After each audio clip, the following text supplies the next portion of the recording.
And mental health is something that we don't talk about enough. In the black community, well, we're massively overrepresented in the mental health institutions, even more so than in the prisons. And again, these are questions we have to ask. Well, why?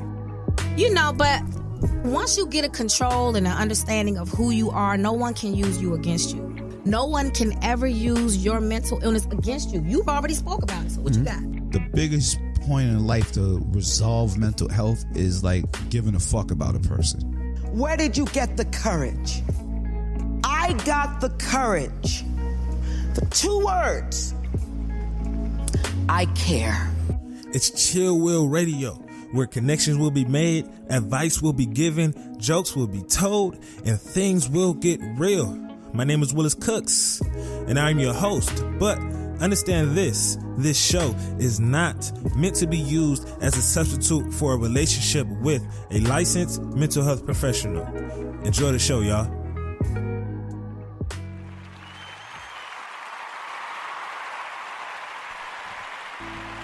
Yo. Welcome back to another episode of Chill Will Radio. This is episode 15. Yeah, episode 15, man. Welcome. First and foremost, thank you. Thank you to everyone that's listening in. Thank you to everyone that will be tuning in later on. Thank you to those individuals who are going to be listening to this show later on in the week, next month, next year, whenever you get to it. And thank you to those individuals who won't be listening it at all because they haven't caught on to it yet. As always, man, my name is Willis Cooks. This is Chill Will Radio, here where we're speaking about mental health within the black community. All things mental health within the black community, right? The good, the bad, the ugly, the taboo, the stuff we stay away from, the stuff we run away from, all that stuff that we hate, all that stuff that we love, all of it. We're bringing it up right here on this show on Chill Will Radio, man. So thank you. If you're listening, tuning in, please jump into that live chat, man. Let me know that you're here. I always like to acknowledge those individuals who are listening to the show, man. I will shout you out. Also, if you have any questions throughout the show, throw that in there as well, man. We will be answering those. What are we going to speak about today here on the show, man? We're going to speak about this whole R. Kelly stuff, this madness, but not more so us trying to bash R. Kelly. Nah, just a therapeutic lens with it, right? Because as a therapist, as a social worker, a marriage and family therapist, a counselor, whenever, we always deal with this aspect of trying to separate the therapeutic side versus the personal side. And I know for me, there's a lot of different things that comes onto it when I hear this speak about the R. Kelly thing. I think of a lot of previous clients that I've had in the past, but we'll get to it. So a quick little check-in. How am I doing? How's my week, man? My week went by quick. Real quick. Nothing too crazy went on. Work was cool. Everything was good. The one thing that I'm really challenging myself to do this week moving forward is actually being a little bit more organized. Everything when it comes to bills, how much the bills are, the due dates of bills, what I have to do when I go to work, what clients I need to meet up with, how many assessments I need to do this day, what do I need to do for the day, whatever it is I have going on, I've always had it in my head, and I've never been the type to be late. I've never been the type to really forget about events or anything like that. So I've always been good with it, right? I've never had a problem with it, but I'm getting to a place to where I'm more busy, much busier than I used to, and I need to be much more mindful of the time and how much time I spend on certain things, right? Because when I'm starting to notice that I'm spending too much time on this one specific thing, and that's causing me to be late on other things in life, so I kind of need to make sure I can manage my time much better. So organizing it, putting the stuff down in the calendar, that's what I'm actually doing. Is it hard? Yes, it is hard as fuck, because I'm not the type of person to take notes. Right? In school, I've never took notes. I've just listened, right? I have a good ear for listening, and I can pick up on things. So I've always just take notes. I put it in my head. I've never been the type of person to really study. I hate studying, by the way. So actually doing this is actually going to be very hard. Am I going to like it? No. That's actually touching on the self-care piece that I spoke about, I think like 2 weeks ago, and how I mentioned to try to do at least one thing that you hate every single day.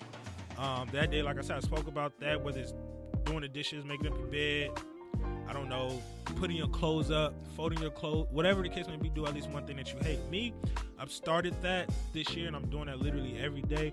But organizing my life, putting stuff down in the calendar is pushing me because I hate it. I forget about it. I got to remember looking at my phone now. So I'm sure it's going to turn out to be good in the end, but actually getting started, we'll see. We'll see how that goes. Going into the chimers, Keith, what's going on, man? Appreciate you for being in and tuning in, man.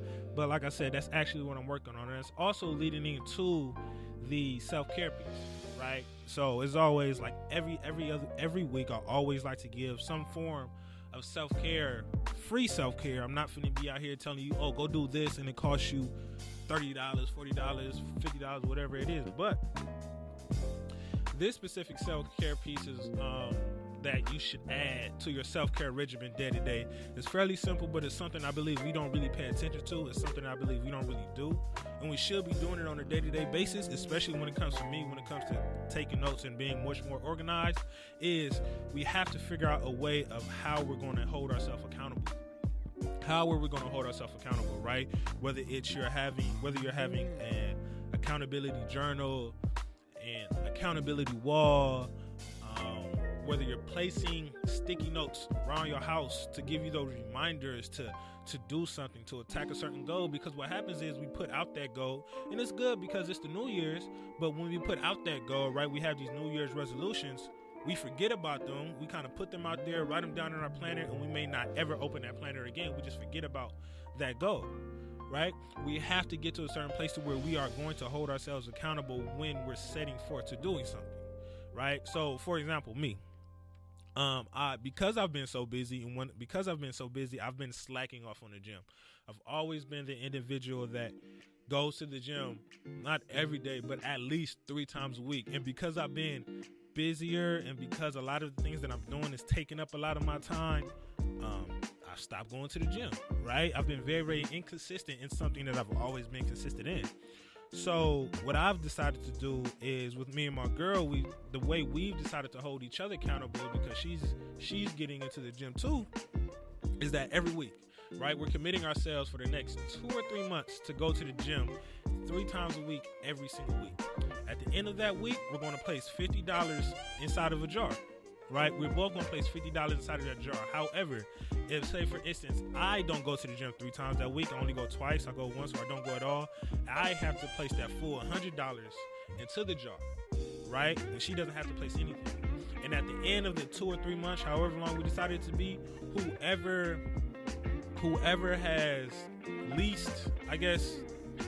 has put the least amount of $100 into it, they'll get the jar full of money. However much it is, they'll get that, right? For me, it's competitive. I already know I'm going to win. I don't really care what she's talking about, because that's just me. But also, like I said, it's another way that we need to keep ourselves accountable, right? How are we going to keep yourselves accountable? If, let's say, for instance, you're trying to make sure that you get up, and you're trying to get up 30 minutes earlier than you normally do, or you're not trying to hit that snooze button, but you always do. Set that phone on the other side of the room, right? Set that phone on the other side of the room, so you have to stand up. That's one way. But if you're going to hold yourself accountable, set little goals. How are you going to get up 30 minutes earlier, right? So that means you have to set that phone on the other side of the room. What else? Cut your phone off. Stay up. Go to sleep a little bit earlier, right? However you need to do to kind of set yourself accountable. When it comes to certain things that we have going on in life, we need to make sure that we do that, because we don't want to sweep our goals and everything else underneath the rug, right? A lot of people who are depressed, one of their major symptoms is isolation. They isolate, they stay in the house, they stay away from people, they withdraw from folks all the time, right? And it's hard to, if you've been isolating yourself for X amount of weeks or X amount of months, or even X amount of years, because there's some people who has been that depressed. It's hard to make that first initial step to get out of the house, go to the grocery store, go do this, go do whatever. So within your isolation, if you're the type of person to just sit on the couch and watch Netflix, okay, cool, this is what you do. Go to the grocery store at a certain amount of time. And if you don't go to the grocery store at this time, don't watch Netflix. You get what I'm saying? So do whatever you can do to try to hold yourself accountable as much as possible when it comes to certain situations, so you can begin to build up that momentum to getting out of your shit, because at the end of the day, that's what all of this is about, right?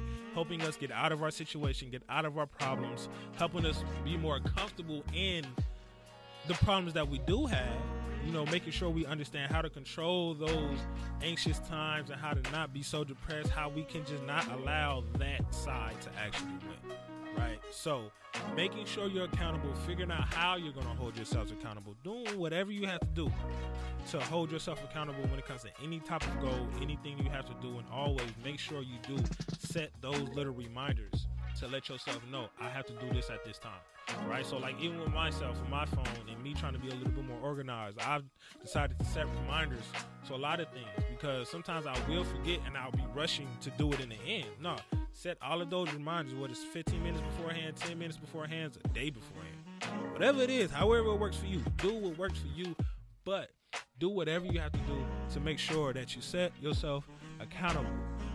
Josh McNeil, my man, said Melanated Social Worker in the building. What's going on, man? Shout out to all the fellas over at Melanated Social Worker, man. A group of young men, I believe it's like 4 or 5. They Boston graduates. I don't know the school specifically, but they all went to school in Boston, and they're kind of all over the country. Some is in Boston, and some is actually in California up north. But shout out to all of those individuals bringing light to, you know, a lot of the melanated people within this social worker field, because it is one, not only a female dominated field, but black people within this field, it's scarce, right? Melanated social worker in the building, sending love from Massachusetts, Philadelphia, Oakland. Peace and love, man. Peace and love. Thank you for actually tuning in. So moving into the actual main topic of the show, right? I mentioned that we're going to speak about R. Kelly, right? So before we even get to that, I actually want to introduce lovely young lady who I personally met, you know, off of Instagram. I've never been a fan of Instagram, and it's weird that I met this person off of Instagram, because I was like anti-Instagram. No, you know, even sometimes just as a therapist, we sometimes feel as if our lives have to be private because of different conflict of interest and things that can go on. We don't want patients finding us on Instagram and then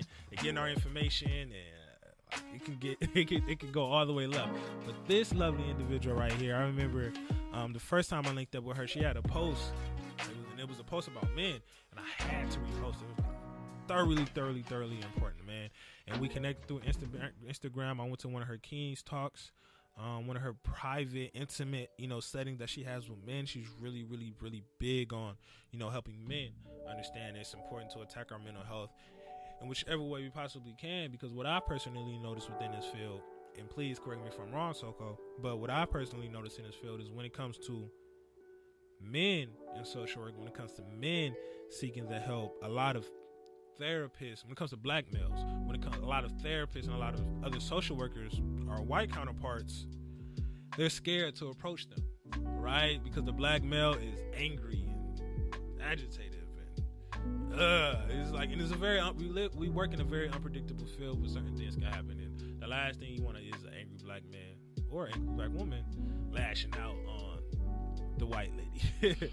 So the simple fact that this lovely girl right here is doing everything that she can possibly can to not only shed light to mental health, but also shed light to males and mental health, and making sure it's thoroughly important. Good looking, Soko. How are you doing? Thank you. I'm doing well. Thanks for having me today, Willis. This is my first time being on the radio. I'm excited. Thank you, man. You kind of nervous? I'm not. I just want to get into it. I'm like ready to talk. I just took my shoes off, y'all. I want to put my feet up on the table. Like, let's go.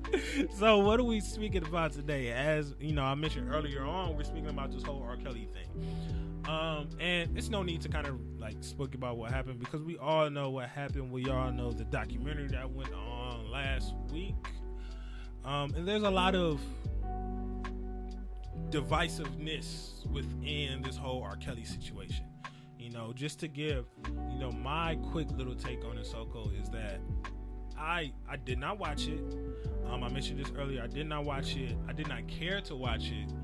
And I was actually befuddled in why people are making this so much. Why are people making this trendy now when this is something that has been going on for years, publicly been going on for years, right? Why did it take for a lifetime to actually shed light to it, to where people are like, oh, we need to stop supporting this guy, when like the tape was out, like I think I was like elementary school or something like that when the tape had came out.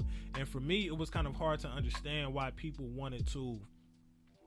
were shedding light on it and making this specific topic so trendy.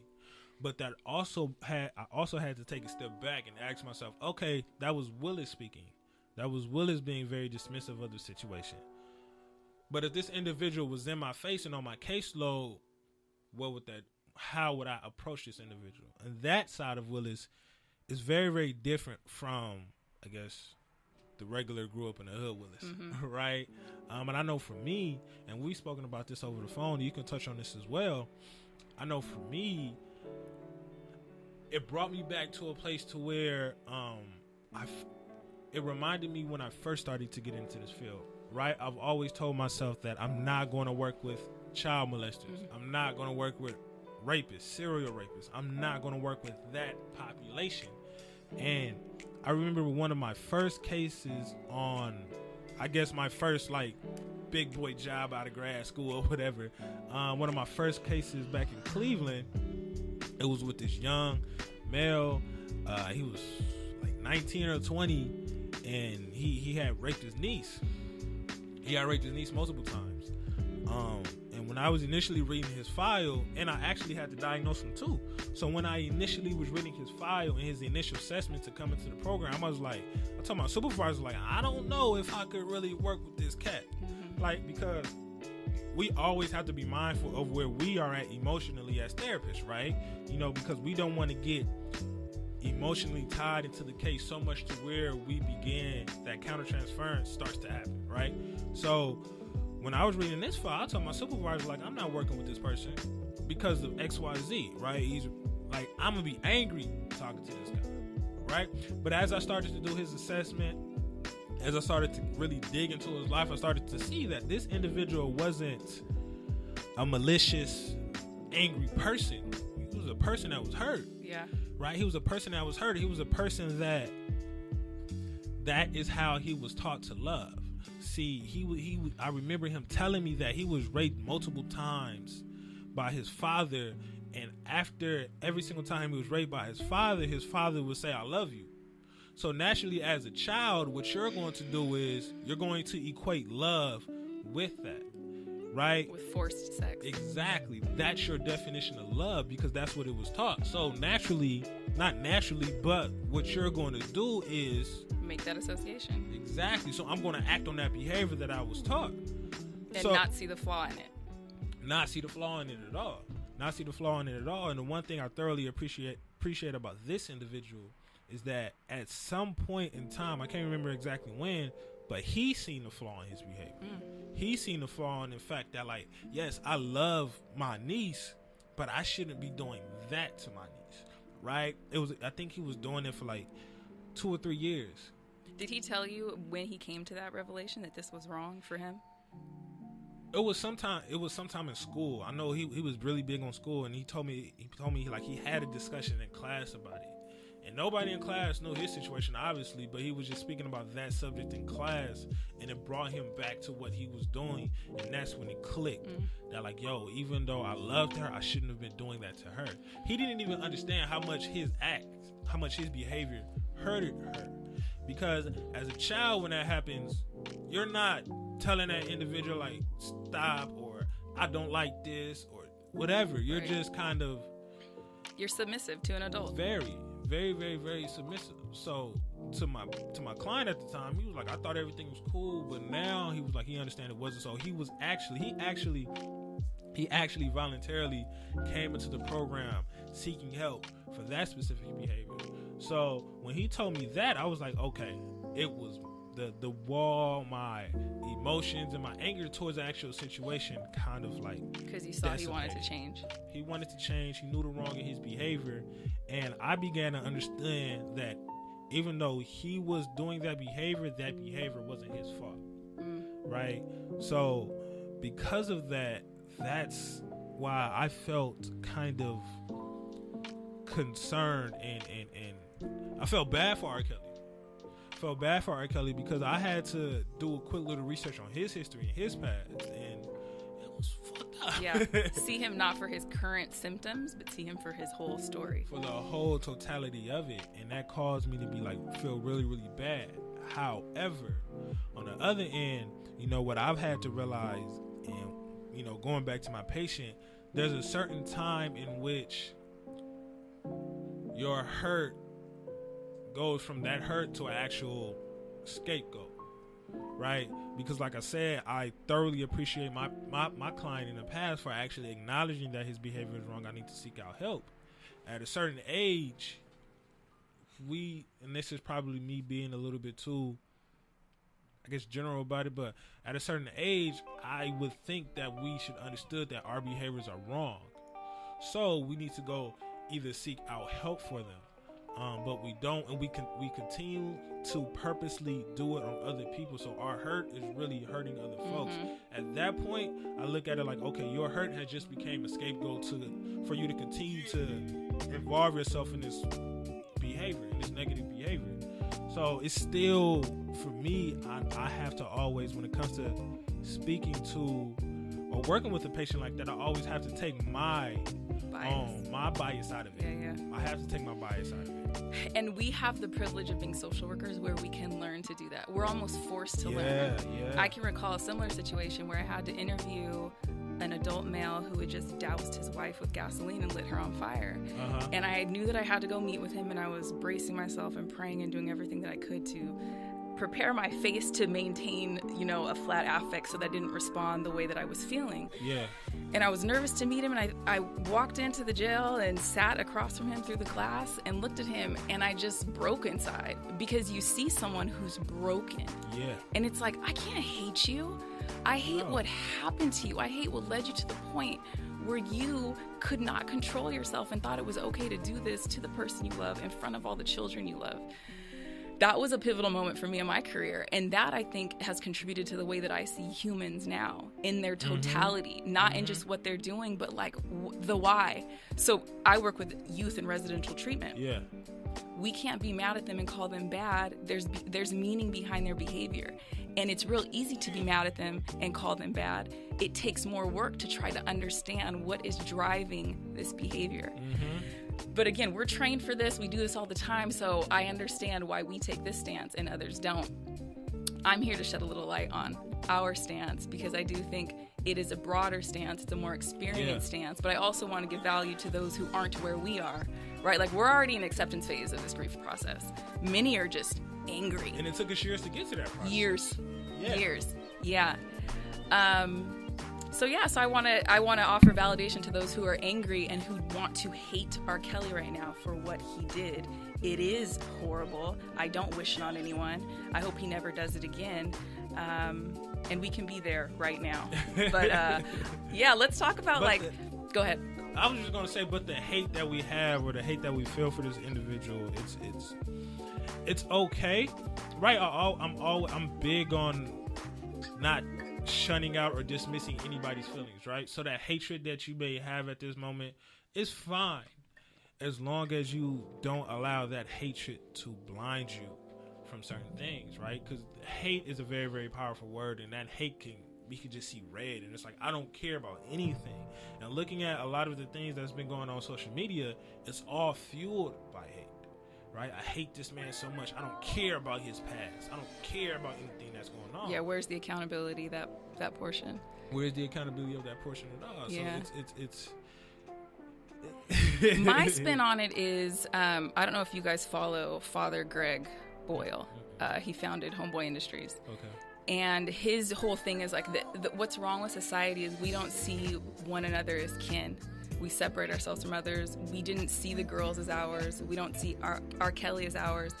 I have an uncle who's a former pimp. I have another person who's closely related to my family who was a former pimp. I have an adopted uncle, who was grooming me for molestation. And I saw my family be in denial first of him grooming me for molestation. And then I saw my family have to extend love to him again because he's still family. How was that? Hard, because so this happened when I was 5. Yeah. He was from the foster system, obviously adopted. he had been sexually abused. He then, luckily I had a support system on fleek. My aunt came over to the house when he was with me. He had thrown I remember it clearly, right?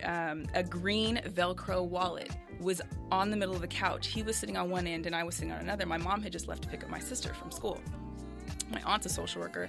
She comes over. What he was doing was he asked me if I was ticklish in certain parts of my body, starting with my neck, my stomach, then it moved to my butt. And at that point is when my aunt banged on the door. You know, the little ghetto door. We were in love with it. And came in, and she knew. She had that whatever and could assess that something was wrong. Took me out to the car, interviewed me, figured out this dude is up to no good enough. She doesn't talk to him anymore. But his mother, my grandmother who adopted him, reintegrated him back into the family when I was not around. And so I would hear like, oh, he came over while I was gone. And I remember feeling betrayed, but having to also push myself to understand why she would do that. Because that's her son, and she still has to love him because she sees him in his totality. He's not just a molester. He's also a sweet man who's done this, that, or the other. And when people are hurting is when they need the most support. They need to feel that they are unconditionally loved somewhere and supported so that they can get through that process. So I have a heart for it. And like my uncle, he would kill someone for me, and there's value in that. Like, he has my back like that. Has he pimped other women? Yes. Do I love it? No. Were they children? No. Also, it was in Vegas. But he's still my uncle, and I have love for him. So when I see R. Kelly, I'm like, dude, definitely you're fucked up in the head. Definitely need help. You need help. Should have had it sooner. Sorry there weren't preventative services in your community. We can talk about that because that's what we really need. But I look at you, and I'm like, you're so wounded. How can I fix your wounds with you? I want to be his therapist. Or even help the individual acknowledge the fact that they're wounded, right? Because I'm pretty sure R. Kelly, and even like with my client in the past, they didn't know that they was hurt. They knew that what had happened hurt them, but they didn't know that their behavior was caused by that hurt. So how do you even get to that stage of helping that person acknowledge the wounds? And this is the thing, Willis. Let's talk about this because I don't think there's scientific evidence on this, but is the ability to turn within, introspection, is that ability innate, something we're born with? Is everyone capable of doing that, or do some people not have it? Narcissists don't have it. So, like, I don't know if we can drive everyone to want to change. I think we can ask certain questions to get people there, but I don't know if it's possible for everyone. What do you think? That brings me back to a group session that I had at work, and I had it on resiliency. You know, is being resilient. Is being resilient something that you're born with? So when we're speaking about introspection and is that an innate type of thing, for me, I think it's something. Just like everything in life, I think it's something that we kind of learn how to do throughout time. Like, our perspective on the situation is the biggest part, right? How do we view it? How do we see it? How long will we allow this situation to control us? But I believe it's more so about, obviously, yes, you're right. We can't force everybody to do it. Everybody doesn't want to change. Everybody doesn't want to acknowledge their wounds because it's harder for other people. It hurts, right?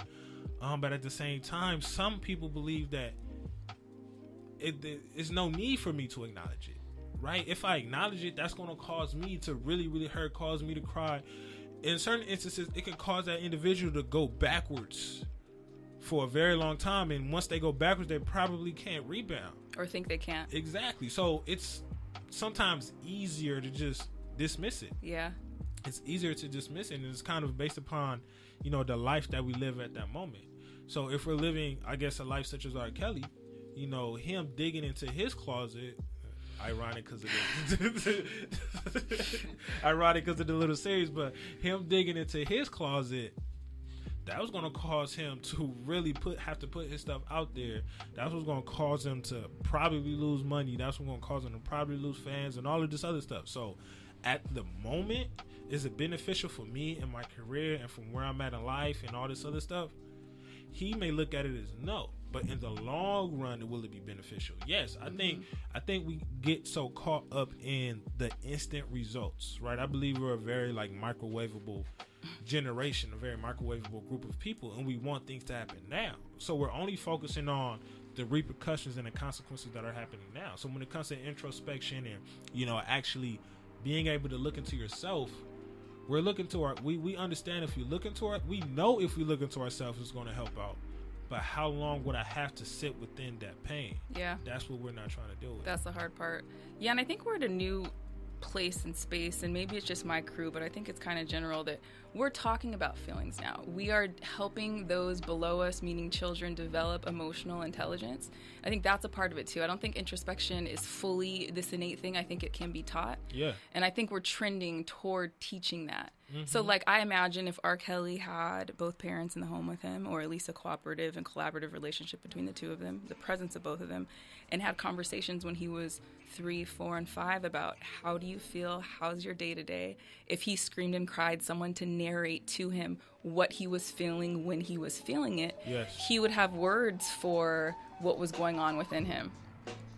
So if we could do things over again, I would have built that family for him with that emotional IQ to transfer to him. But we can't build things over, right? And we can't. Everybody at this point is like, no, he needs to go to jail and all of these other things. Do I believe he needs to go to jail? Yeah, do you? Tell me.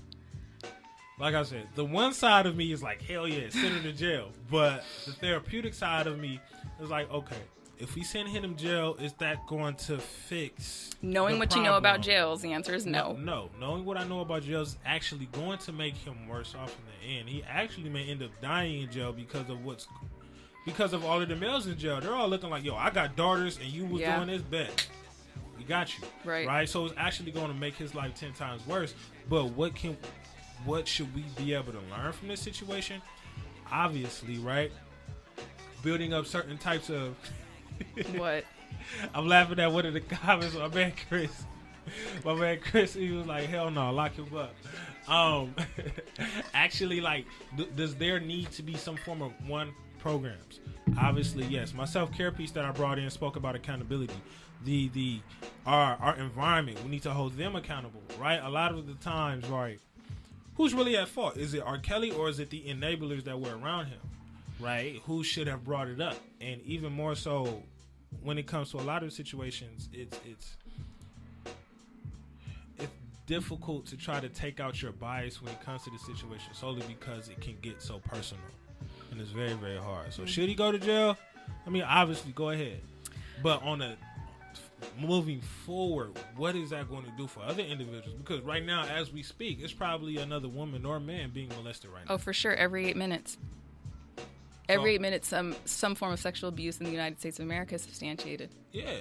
So what are we going to do to actually try to fix this situation, right? Ooh, it's big. Well, okay. Speaking to jail for R. Kelly. Go ahead. Or prison. I believe he does need to be away from the general population because right now he can't control himself. Not safe. So to keep others safe, the answer is yes. From a restorative, rehabilitative standpoint, no. It's not going to help. Yeah. I've got uncles who've come out of prison. We probably all know someone who's come out of jail or prison worse off. So that's not the cure.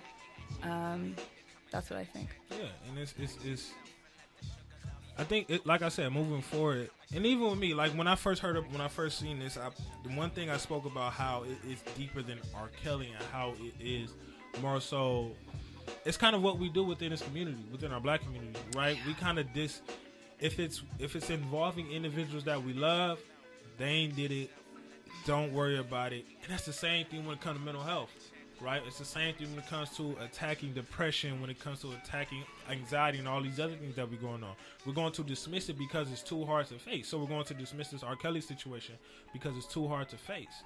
Us within the black community, where do you think we should be able to go, and how do you think we should be able to start in order to become more accountable for our behaviors, in order to actually be okay with speaking out about it?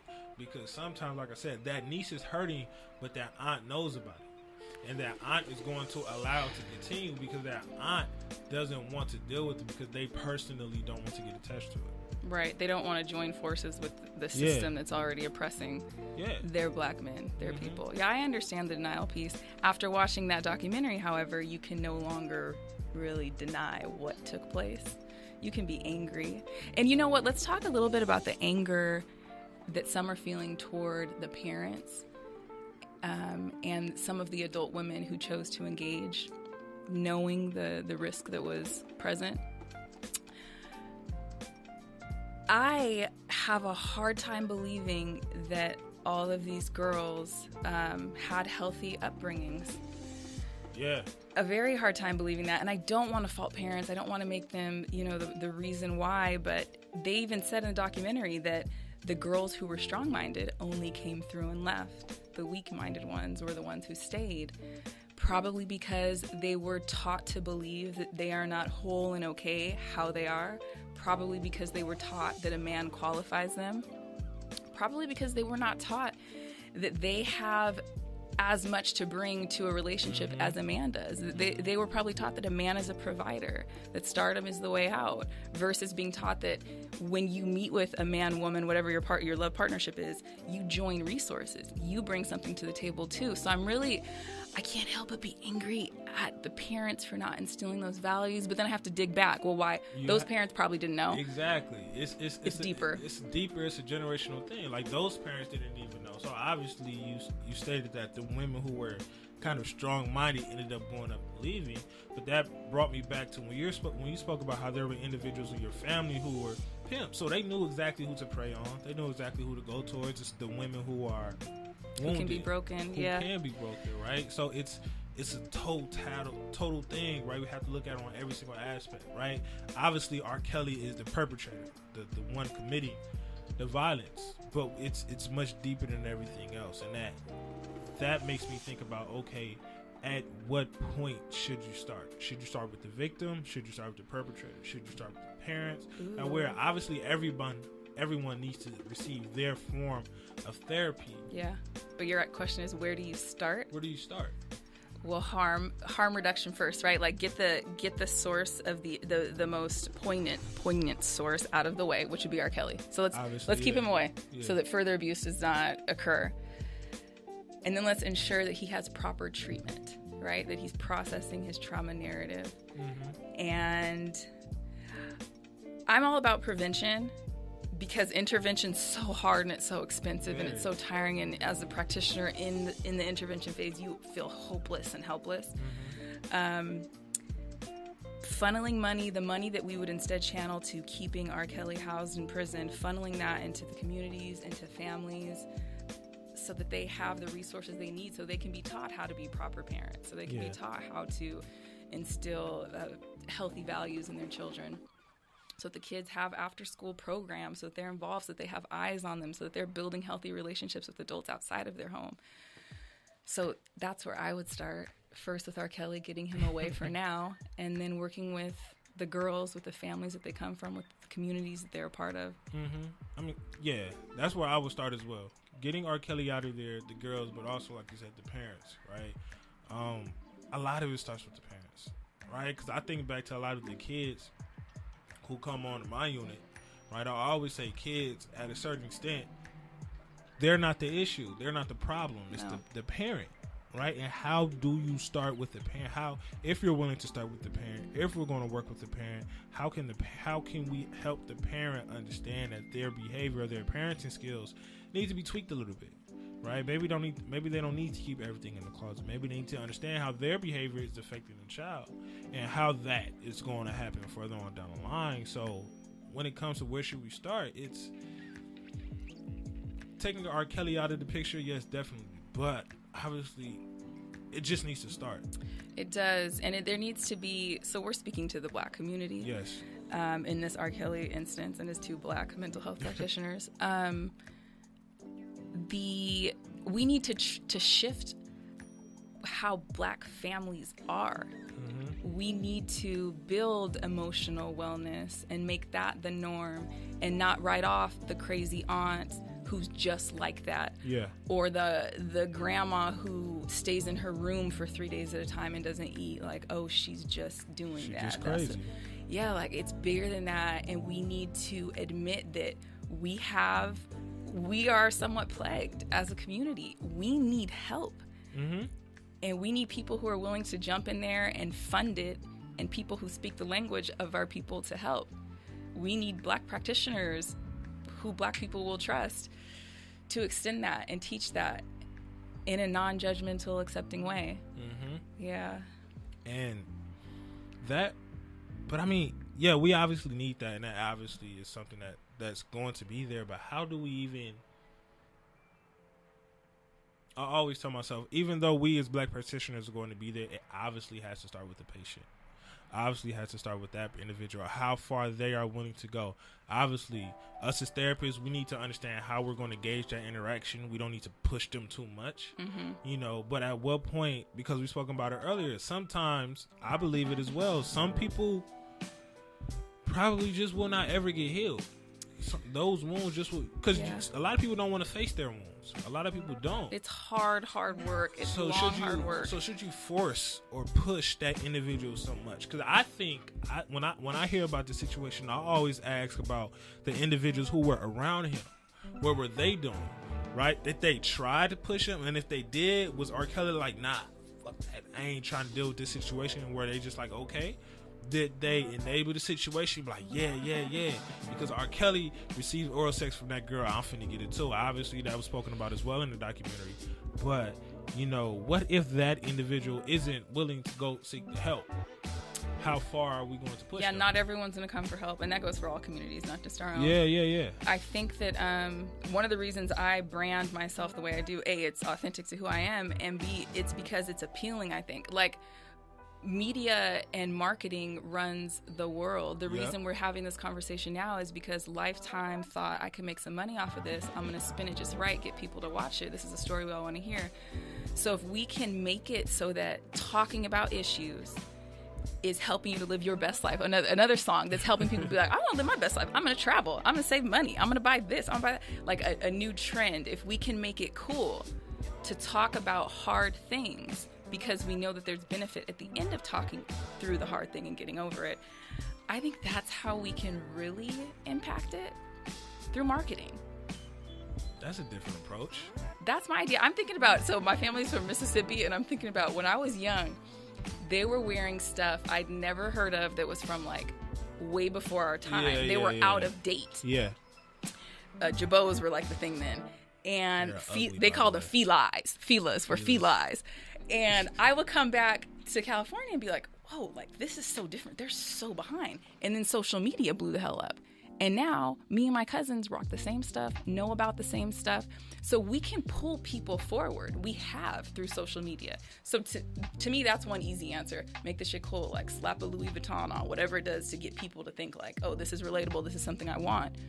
Let's do it. Make the shit cool, yeah, but we also have to do it strategically. Kind of before the actual show, we kind of briefly spoke about how mental health is somewhat kind of trendy now. But it's good that it's actually being trendy because it brings light to the situation. And actually, people are actually trying to make talking about feelings and being vulnerable and all these other things cool. Yeah. However, there's also a lot of miseducation, a lot of negative things going out there being said. People are, being told the wrong things when it comes to what you should do, how you should do it, why it's important to speak about your feelings and process and be vulnerable and all these other things. So yes, make being vulnerable and speaking about the things and being accountable of everything that we've been through, make that cool. However, how can you do it strategically so it can assist the masses or assist the Black community as much as possible? Because we don't want this to just be trendy, and that's my biggest headache when it comes to this R. Kelly thing. We don't want this to only be trendy, to just be trendy. There's an individual who told me that said, like, yeah, all of this happened, but he's gonna be on tour in the summer. This is gonna be his redemption tour. This is gonna be his comeback tour, and he's probably gonna make more money on this tour than he did any other tour because people are going to forgive him. People are going to be able to look the other way. Right? So yes, we need to make it cool to be able to speak about your feelings and things of that sort, but we also need to make it to where people understand that it is not okay to look the other way. Not even when it comes to molesting and rape, but when it comes to subtle things such as isolating, when it comes to subtle things such as attention seeking, when it comes to things such as codependence and stuff like that. How are we going to make it cool or make it acceptable to call that out? because it's much harder to. It's going to be easier to call out isolation than it is going to be rape and child molestation, all of these things. So that right there is where we're trying to get to. But what can we do now? What can we begin to work on within ourselves to be able, once we get to that point, me as being an uncle, and I know my nephew is getting raped, so I can be able to get to that point to where I'm comfortable and I'm okay with sticking up for my family member. Kind of makes sense? Yeah, so you're asking me, that's a question for me? It's a question, it's a statement, it's a little okay, bit of you want me to everything. figure out how to heal society in one answer? I don't know. I don't know how you would convince the family member to speak out against their loved one. I don't have an answer for that. Mm-hmm. Again, I'm like, my mind is spinning on media, and I'm thinking, so we all sat and watched 6 hours of this show. We like reality TV. Why don't we put a show on that, like, talks about real things that actually walk someone through therapy and what it's like and what it is. That's my only solution right now. Yeah, is like but showing real raw stuff and real raw healing. I don't know what I could do to convince someone. At what point would that media turn from helping to actually just being entertaining? I don't really think it's good for that to actually turn into an entertaining type of topic, if that makes sense. Mm-hmm. I guess I'm having a hard time separating that too. I think it can be, to me, entertaining is something that keeps my attention. But it also can keep your attention for 5 minutes, you know? Because if we're speaking about media and how media has been shaping our own personal attention spans, a lot of our attention spans only can operate on a 60-second time span based upon like Instagram and stuff like that. So if we're putting all of these things in the media and we're making it cool and things like that, that's fine. But I guess that goes back into the introspection conversation that we kind of briefly had earlier. It's like, how can we take that and incorporate that into our family? Having raw, honest conversations about what's really going on, forcing people to sit and talk about hard things when they don't want to, and also understanding that not everyone's where you are and ready to process like you are. So allowing people to come and make change when they're ready to make change. Yeah. So with that being said, what's your perspective? What's your thoughts on those? I don't want to call them enablers. But what's your thoughts on the dudes who, or not just dudes, I'm sorry, the individuals who didn't speak up regarding R. Kelly? Not even just R. Kelly, but in general, like our personal niece or our nephew, whatever. I'll speak to the people with R. Kelly. They needed money. They were used to a certain lifestyle, and by ratting on him, they risked that. Yeah. And in some way, they probably made sense, or made it logical for them, like, these girls must want it if they're here. Mm-hmm. This must not be so bad they're not leaving. So they had to rationalize for coping, I think. Mm-hmm. And that's why. Definitely true. Going into the comments, Keith. Him and Michael Jackson ain't to be locked up, not at all. Man, I'm here for comments. They all just talking smack in the comments, man. But when I think more so than anything else when it comes to our Kelly situation, because I can't help but think about and I'm sure you as well, I can't help but think about the other individuals who were in a similar position, right? To where there was a perpetrator looking to harm them and things of that sort. How are you able to separate your bias from that position? Because I know for me, it took a minute for me to actually do that, right? It actually took years because it's very aggressive when it comes to certain things, very, very protective. You yourself as a therapist, how are you able to separate your bias when it comes to that? To people who do things that I don't agree with or don't support? Yeah, or even just your experience when it comes to working with individuals who may have been either raped, molested, possibly trafficked, anything. Again, I just take the holistic approach to them. Mm-hmm. I don't see them as bad. I choose not to see anyone as bad. I choose to see people as a product of their circumstances, of their learning. And so I take an objective stance to people who come to me, not to my family. I take things personally when it comes to my personal life.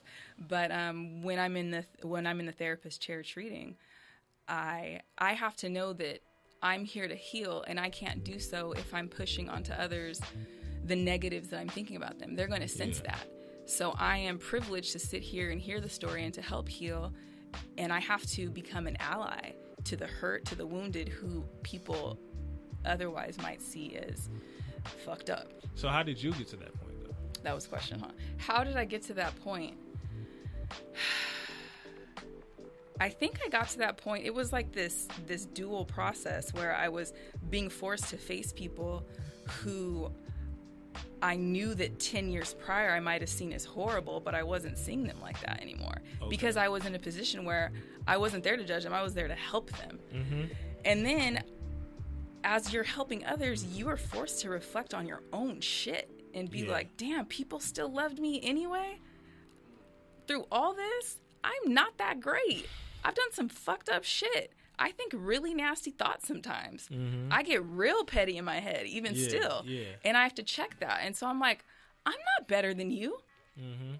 So it was a dual process for me. Yeah, I think it's interesting that we always have to go back into the introspective thing. And we always have to go back and look into ourselves of, like, damn, I'm not that good.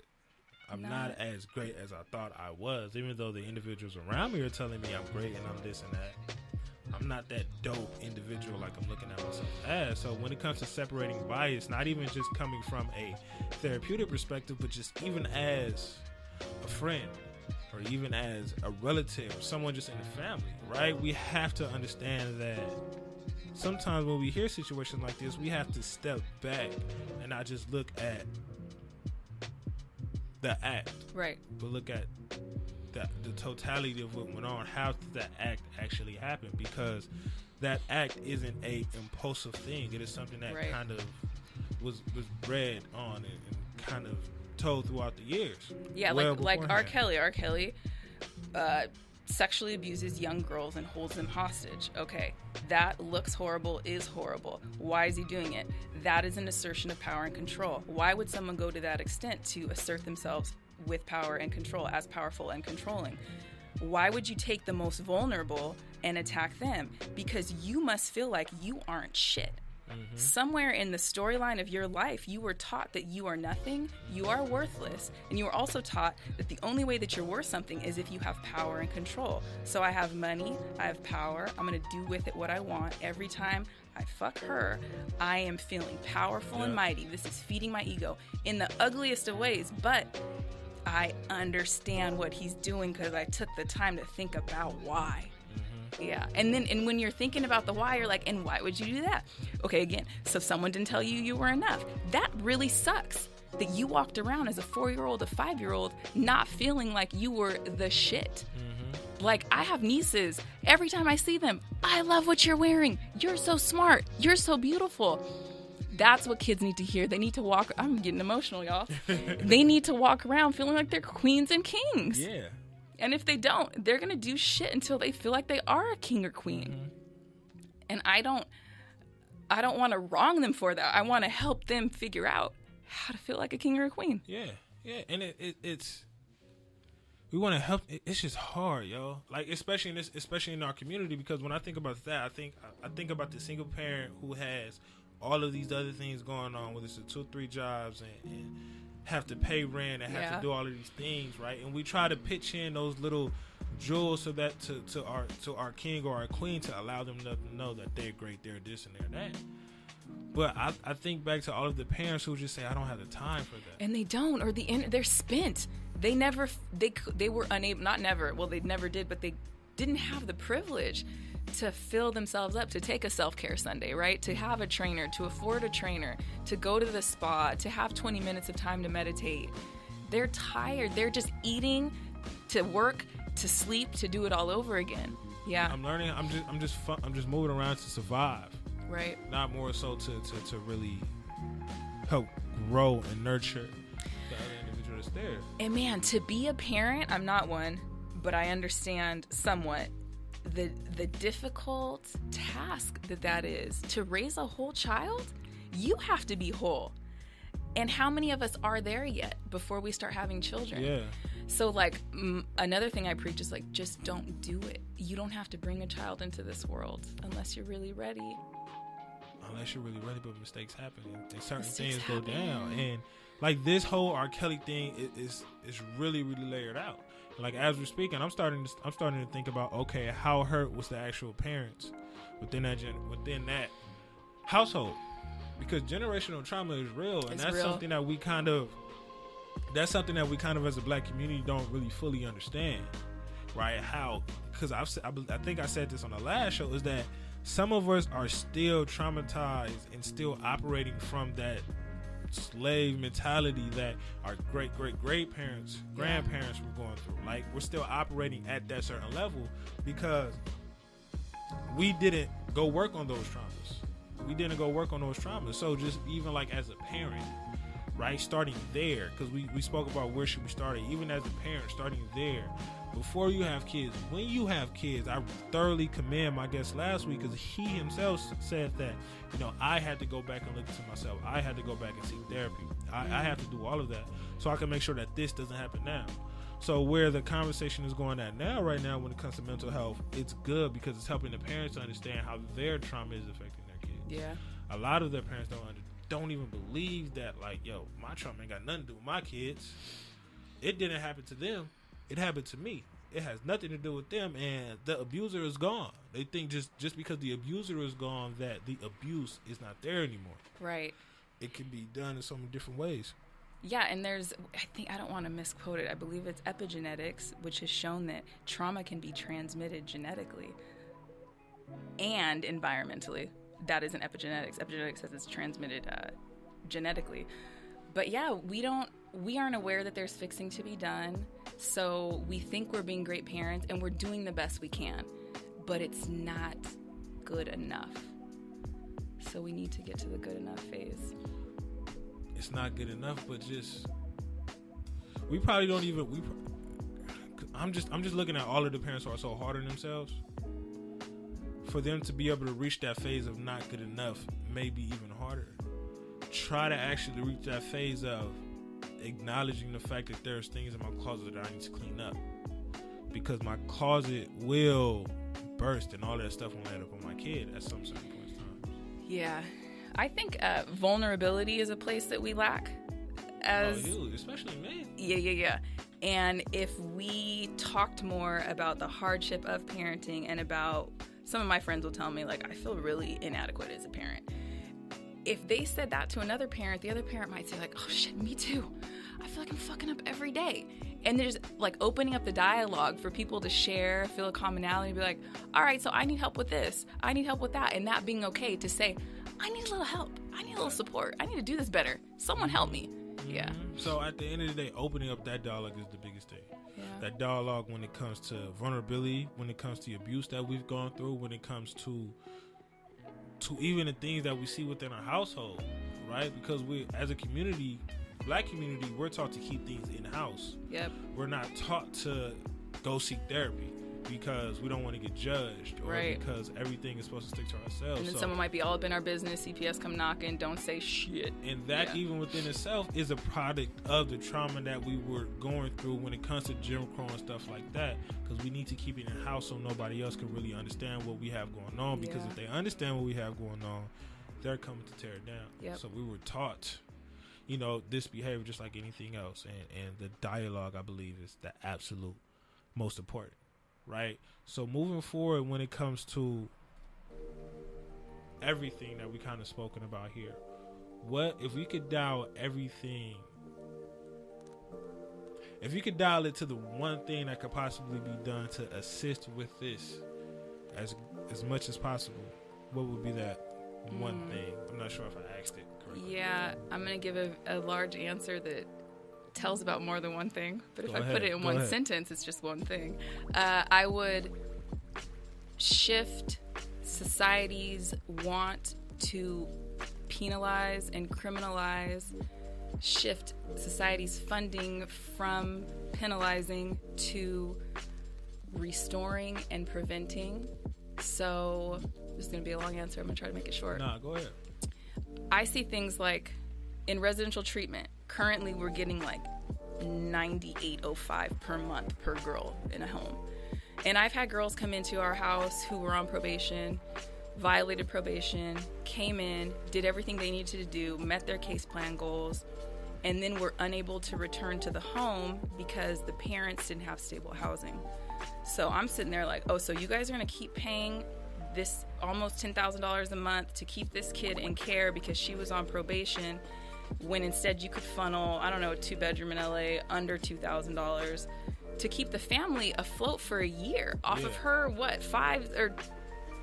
a year. Why are we so stuck on penalizing and keeping people in systems rather than restoring families that this nation tore apart? Everyone needs to own up to the shit that happened here, the real shit that happened here, and figure out how to fix it, not penalizing, not making money off of it. So my answer would be shifting money from prisons to communities so that they could have what they need to teach families how to better parent, how to restore themselves, and we would have better results that way. And that's actually something that should be done through this R. Kelly situation. Right, shifting that money with the stuff that he's going to go to jail and deal with and all the other stuff. Okay, as a result of that, let's create certain programs so we can help people understand. One, it's okay to speak about things amongst a safe group, because obviously you don't want to throw it all out there, but it's okay to speak about these things amongst a safe group. But we also don't want to be quick to penalize certain folks, because as within the black community, that's the first thing we look at. We don't understand the word restorative. We don't understand the word help and therapy and really things like that. But we understand what it is to be penalized, because we've been penalized since we got on them boats. Yeah. So even as people, have to get out of that mindset of, I'm not going to, because even with children, I don't want to say this because I know I'm going to get penalized, and then DCFS is going to come take the kid, and I'm going to have to deal with all this situation. So they're going to regret even speaking about it without even understanding that there are words, even though that kid is out of the house, there are words that actually save that kid from so many other things in the future. Yep. So getting out of the penalized mindset, not even just as a country, but just as a people, as a person, understanding even though the actions that you're doing are hard at the moment, they're going to save somebody's life. I think back to a lot of those individuals who were there with R. Kelly and they were in that house and they looked the other way. What if your one word could have saved 10 women lives? Your one word could have done everything. And it's hard as hell to actually speak up, because a lot of people, like you mentioned, if we speak up, I'm not going to get paid for this situation. If we speak up, I'm going to be looked at as the bad guy. If we speak up, it's going to bring attention to me and everything else. But at what point in our lives, and a lot of our lives, is our personal bias more important than the actual situation that's going on? And I think just as a people, we ourselves need to be able to not only be okay with speaking about these things, but helping us understand that speaking about it doesn't mean you're going to be penalized about speaking about it. Agreed. Because that's one thing we're trying to make sure we stay away from. So cool. Thank you. Thank you, Willis. Thank you. This was dope. Thank you for everything, man. Just a few takeaways for everything, man. We all, the communication, the helping us understand that it's okay to speak about the vulnerability aspect. The fact that a lot of things that are going on within this mental health field are being brought to light with the assistance of social media and other aspects like that. When it comes to the R. Kelly situation, even though the act that he did is shitty, the worst thing that I've known of thus far, when it comes to, certain things, but helping us understand even that individual who could do something as cruel as that individual is hurt as well. But his behavior wasn't a for lack of better words, a impulsive behavior, something that just happened. Right. His behavior was a result of the trauma that we've been through. His behavior was a result of the trauma that he experienced. And he experienced his trauma as a result of the trauma that his parents experienced. So that opens the doors for this intergenerational trauma conversation. And how can we stop that right there? Because we don't understand how our problems of yesterday can and will absolutely affect today, tomorrow, the next generation, kids that aren't even born yet. But what I go through right now will affect, like our ancestors weren't thinking about what they were going through in the 50s. They were trying to survive. And slavery and everything was going to affect us. They were just trying to survive. So where we're at right now, try to work on that. Yes. You know, become much more introspective. Look into yourself. You know, figuring out where you're at. And it's okay to feel a certain way. If you feel hatred, if you feel anger, if you feel like crying, if you feel whatever, it's okay for those feelings. All of those feelings are natural feelings when it comes to situations that are hard to deal with. But through all that darkness and through all of that guilt and hatred and all that other stuff, it's some form of light that's going to come from it. Huge light. We just have to understand that it's there and not just one and that. Yep. So, as always, I like to end everything off with a question, right? One of the biggest things that stuck out to me is this whole aspect of holding, you know, not only ourselves accountable, but also holding our counterparts accountable. Whether it's our friends, our uncles, our nieces, our brothers or sisters, moms and pops. How can we hold them accountable when we know that they're doing and they're participating in sickening and negative behavior? What can we do to not shun them, what can we do to not shun them, to not make them feel bad, but to help them understand that they can go seek help for the behavior that they're doing? Because a lot of times we don't speak up about it because I don't want to send Uncle Ray Ray to jail. But it's not about sending Uncle Ray Ray to jail. It's about saving the cousin. It's about saving the cousin, and it's also about saving Uncle Ray Ray and helping him understand that his behavior is a product of something that happened in the past, and it is okay. Even us as men, we don't understand that how our current wounds will affect the next person. Helping us as men, as black men, understand that it's okay to be hurt. It's okay to have those wounds. It's okay to have a scar, a scratch, and all these other things. We don't have to act tough and be hard all the time, because that's what caused a lot of R. Kelly situation. You know, women who are molested and raped and stuff like that. It's what caused that, because we're not willing to look into ourselves. So the question I leave for everyone today is, you know, how can you yourself begin to hold each other accountable? Not just yourself, but your family, your friends, and everything else when you know that they're doing negative behavior, right? So as always, thank you for everyone tuning in. Keith, good looking for tuning in. My man Chris, good looking, man. Also, Chris, man, he's one of the hosts for the Get Right, man. The Get Right radio show comes on Sundays, 10 o'clock in the morning. It's a very, very, very interactive radio show. I absolutely love that, you know, the dynamic of the show, because I love the dynamic of the show, because you have a heterosexual male and you have two heterosexual males on the show. I mean, a heterosexual male and two homosexual males on the show. That right there is the dopest thing ever, you know, because sometimes we think that those two individuals can't operate within the same room. They can be the best of friends, you know. So shouts out to you, shouts out to Keith, shouts out to my man Didier, my man Josh over at, you know, Melanin Social Worker, man. I appreciate everyone for tuning in. Thank you. As always, understand, ain't no wealth without mental health. So please stay blessed and take care of yourself, y'all. Be great. Peace.